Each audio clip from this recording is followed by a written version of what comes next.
Hello and welcome to 2014. 2013 sure did fly by, didn't it?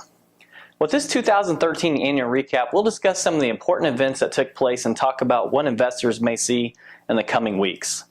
Please review the required disclosure statements at the end. 2013 was a banner year yet for stocks. Marked the 5th year for the bull market.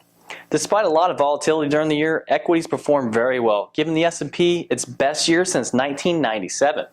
For the year, the S&P rose 29.6%, the Dow gained 26.5%, and the Nasdaq growing at 38.3%. The U.S. economy also ended 2013 on a high note.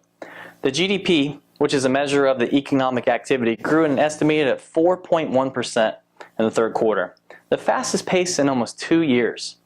Although we don't have data on the fourth quarter GDP yet, some economists believe that we may see sustained GDP growth of 3% in 2014.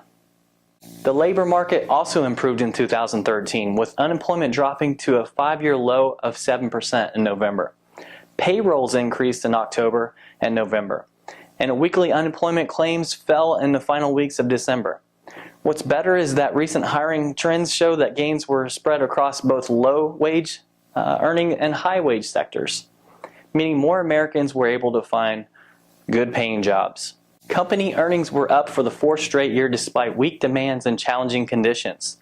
Total earnings for the S&P 500 companies in 2013 are estimated to have increased as 5.4%, painting a hopeful picture as we move into 2014. Despite dealing with a 16-day government shutdown, investors stayed calm, and markets rose sharply in the period immediately following the deal. Some estimates put that the cost of the shutdown as much as $22 billion in lost productivity, plus the cost of the ripple effects across the economy. Fortunately, a bipartisan budget deal reached in December promises to move a lot of the uncertainty that hung over markets in 2013 by alleviating new round of sequestration cuts and stabilizing government funding in the late 2015. We can hope the bipartisan good dealings will help avoid other shutdowns. The Federal Reserve was very active in 2013. Anticipation of a slowing in quantitative easing drove a lot of volatility. The Fed bought $85 billion of bonds each month in 2013, a move that designed to hold down long-term borrowing rates and encourage spending and investment. Markets rose at the announcement because investors viewed that the economy was going to do much better.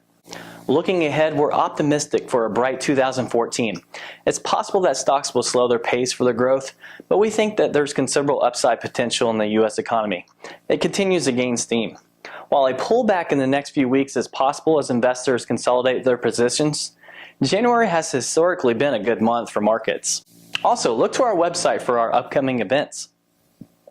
Once again, this is Gary Marriage from Nature Coast Financial signing off for the month of December 2013. We hope you've enjoyed our quick recap of the year.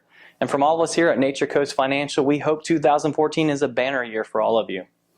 As always, we'd like to hear what you have to say in the comment section below. Again, if you have any questions about what you heard in the update or you'd like to discuss your personal financial situation with us, please give us a call at 352-794-6044. We'll be happy to talk to you.